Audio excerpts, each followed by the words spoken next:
آئیے شروع کرتے ہیں خبروں کا سلسلہ اعتماد کے ساتھ۔ سب سے پہلے اہم سرخیوں کے پیش کردہ ہیں۔ Darussalam cooperative urban bank limited.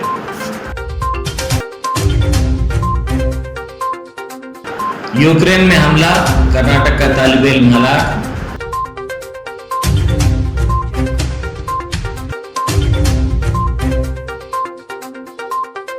بھاگیداری پریورتن مورچہ کو ووٹ دینے صدر مجلس کی اپیل۔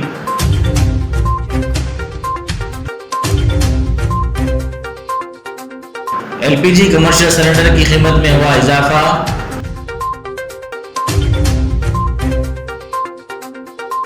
اور تلنگانہ میں 1 اپریل سے نئی برقی شرحیں لاگو ہوں گی۔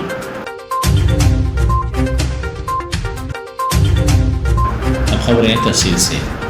خبروں کے پیش کردہ ہیں مویسی گروپ آف ہاسپٹلز۔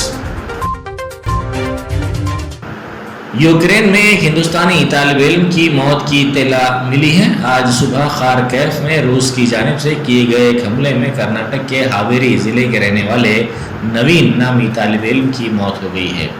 وزارت خارجہ کے ترجمان نے ٹویٹر پر یہ اطلاع دی۔ وزیر اعظم مودی نے والدین سے فون پر بات کی۔ صدر مجلس نے ایک ٹویٹ میں طالب علم کی موت پر افسوس کا اظہار کیا۔ بیرسٹر اسد الدین اویسی ایم پی و صدر مجلس نے آج اتر پردیش کے خلیل آباد حلقے میں عوام سے خطاب کیا۔ انہوں نے بھاگیداری پریورتن مورچہ کے امیدواروں کے حق میں ووٹ دینے کی خواہش کی۔ یوکرین سے ہندوستانیوں کے تخلیے کی نگرانی کے لیے مرکزی وزیر کرن رجیجو سلواکیا روانہ ہو گئے ہیں۔ ہندوستان نے ابھی تک 9000 شہریوں کا تخلیہ کروا دیا ہے، جو کہ ایک اندازے کے مطابق وہاں مقیم ہندوستانیوں کا نصف ہو سکتا ہے۔ ہندوستانی طلبہ اور دیگر غیر ملکیوں کو کیف میں ٹرینوں میں سوار ہونے کی اجازت نہیں دی جا رہی ہے۔ یہ بات یوکرین کے دارالحکومت کے ووکزل ریلوے اسٹیشن پر پھنسے ایک ہندوستانی طالب علم نے بتائی۔ یہ انکشاف منگل کو ایک ویڈیو میں کیا گیا جب یہاں کے ہندوستانی سفارت خانے نے تمام ہندوستانیوں کو فوری طور پر شہر چھوڑنے کو کہا۔ انش پنڈتا نامی طالب علم نے ویڈیو میں بتایا کہ ہندوستانی طالب علم ہندوستانی سفارت خانے کے مشورے پر ریلوے اسٹیشن آئے تھے۔ ایل پی جی کمرشل سلنڈر کی قیمت میں اضافہ ہوا ہے۔ کمپنیوں نے فی سلنڈر 105 روپے کا اضافہ کیا ہے۔ دہلی میں 19 کلو کا سلنڈر 2000 روپے سے تجاوز کر گیا ہے، جبکہ 5 کلو کے سلنڈر کی قیمت میں 27 روپے کا اضافہ ہوا ہے۔ داؤد ابراہیم کے منی لانڈرنگ کیس میں انفورسمنٹ ڈائریکٹوریٹ نے این سی پی لیڈر نواب ملک کے فرزند فراز ملک کو پوچھ تاچھ کے لیے طلب کیا ہے۔ فراز کے وکیل نے 1 ہفتے کی مہلت طلب کی، تاہم ای ڈی نے مہلت دینے سے انکار کر دیا۔ ترکش ایئر لائنز کے سابق سربراہ ایلکار آئیسی نے ایئر انڈیا کی جانب سے صدر نشین کے عہدے کی پیشکش کو مسترد کر دیا۔ ذرائع نے بتایا کہ ان کی نامزدگی پر ہندوستان نے چند گوشوں، خاص طور سے دائیں بازو تنظیموں کی جانب سے اعتراض کیا گیا ہے۔ ماہ فروری کے دوران جی ایس ٹی کی وصولی میں 18% کا اضافہ ہوا ہے۔ وزارت فائنانس کی اطلاع کے مطابق فروری میں جی ایس ٹی 1.33 لاکھ کروڑ روپے وصول کیا گیا۔ گزشتہ سال کے مقابلے میں اس میں 18% اضافہ درج ہوا ہے، تاہم جنوری میں جی ایس ٹی 1.40 کروڑ روپے وصول ہوا تھا۔ مائیکروسافٹ کے سی ای او ستیہ ناڈیلا کے بیٹے کی موت ہو گئی ہے۔ 26 سالہ جے ناڈیلا پیدائش سے ہی رگ پٹھوں سے متعلق مرض میں مبتلا تھے۔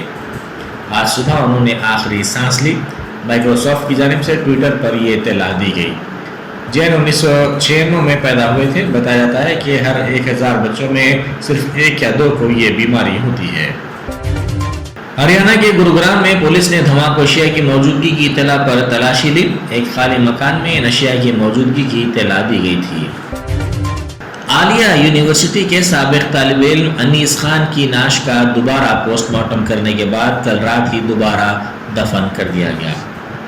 کلکتہ ہائی کورٹ کی ہدایت پر کل انیس خان کی لاش کا کلکتہ کے ایس کے ایم ہاسپٹل میں پوسٹ مارٹم کیا گیا۔ ہاسپٹل کے ذرائع کے مطابق 4 گھنٹے تک یہ پوسٹ مارٹم کیا گیا۔ شمالی امریکہ میں واقع کیلیفورنیا کے شہر سیکرامنٹو میں ایک چرچ میں فائرنگ سے 5 افراد ہلاک ہو گئے۔ مقامی انتظامیہ نے یہ اطلاع دی۔ کیلیفورنیا کے گورنر نے کہا کہ امریکہ میں پرتشدد فائرنگ کا واقعہ پیش آیا ہے۔ چرچ کے اندر بچے بھی تھے۔ تلنگانہ میں 1 اپریل سے برقی کی نئی شرحوں کا اطلاق کیا جائے گا۔ الیکٹریسٹی ریگولیٹری اتھارٹی کی جانب سے 31 مارچ کو اصلاحات کا اعلان کیا جائے گا، جس کے بعد 1 اپریل سے اضافی چارجز پر عمل آوری کا امکان ہے۔ حال ہی میں کسانوں نے بتایا تھا کہ انہیں 24 گھنٹے مفت برقی کی ضرورت نہیں ہے۔ تلنگانہ میں گاڑیوں کے زیر التوا چالانات کی ادائیگی میں رعایت کے اعلان کے ساتھ ہی چالان ادا کرنے والوں کا ایک ہجوم امٹ پڑا ہے۔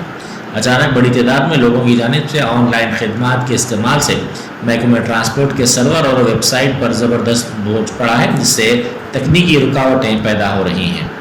ٹریفک پولیس کے مطابق چالان 31 مارچ تک ادا کیا جا سکتا ہے۔ پہلے دن تقریباً 3 لاکھ افراد نے چالان ادا کرنے کی کوشش کی، جس کی وجہ سے مسائل پیدا ہو رہے ہیں۔ پرکاشم ضلع کے انگول میں اچانک بسوں میں آگ لگ گئی۔ یہ بسیں ووڈ کمپلیکس کے قریب ٹھہرائی گئی تھی۔ اس واقعے میں کاویری ٹریولز کی 8 بسیں جل کر خاکستر ہو گئیں۔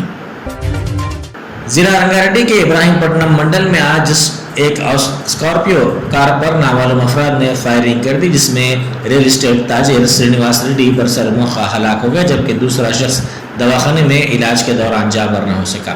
اس کی شناخت راگھویندر ریڈی کی حیثیت سے کی گئی ہے۔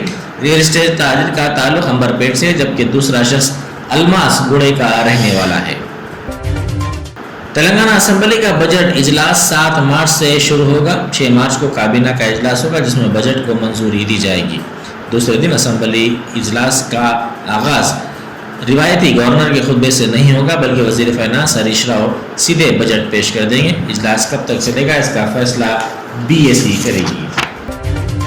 آسٹریلیا کے خلاف ٹیسٹ سیریز کے آغاز سے پہلے پاکستانی کرکٹ ٹیم کو بڑا دھکا لگا ہے، جہاں ممکنہ طور پر اپنا ڈیبیو کرنے جا رہے حارث رؤف کورونا کا شکار ہو گئے۔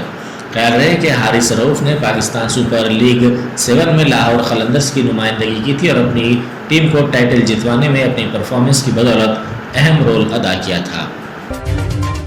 سوشل میڈیا پر اپنے منفرد گانے کے سٹائل سے شہرت کی بلندیوں پر پہنچنے والے مونگ پھلی فروش بھوبن بدیاکر کی گاڑی حادثے کا شکار ہو گئی ہے۔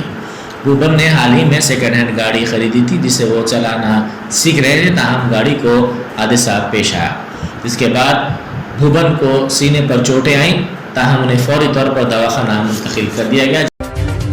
یوکرین اور روس کے درمیان جاری جنگ کے درمیان حیدرآبادی لڑکے اور یوکرین کی لڑکی کی ہوئی شادی کا استقبالیہ حیدرآباد میں ترتیب دیا گیا۔ جی ہاں، یہ ایک انتہائی اہم خبر ہے۔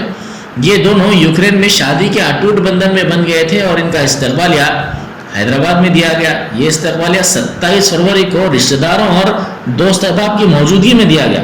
اس استقبالیہ کی تصاویر سوشل میڈیا کے اہم پلیٹ فارمز پر دھوم مچا رہی ہیں۔ پرتیک نامی لڑکا لوائے یوواما نامی یوکرینی لڑکی سے محبت کرتا تھا۔ ان دونوں نے شادی کرنے کا فیصلہ کیا، جس کے بعد ان کے افراد خاندان سے ملی رضامندی کے بعد ان دونوں کی شادی یوکرین میں 25 فروری کو انجام پائی، لیکن روس اور یوکرین کے درمیان جاری جنگ نے ان دونوں کو شہر حیدرآباد میں ہونے والے استقبالیہ کی میزبانی سے نہیں روکا۔ جی ہاں، استقبالیہ یوکرین میں جاری جنگ کی وجہ سے بالکل نجی پروگرام رہا اور یہ استقبالیہ حیدرآباد میں دیا گیا۔ اسی دوران یہ تھی اعتماد کی خبریں۔ مزید خبروں کے لیے اعتماد کی ویب سائٹ ملاحظہ کی جا سکتی ہے۔ ملک و دنیا بھر کی تازہ خبروں کے لیے اعتماد کی YouTube چینل کو سبسکرائب کرنا نہ بھولیں اور بیل بٹن دبانے کے علاوہ شیئر بھی کریں۔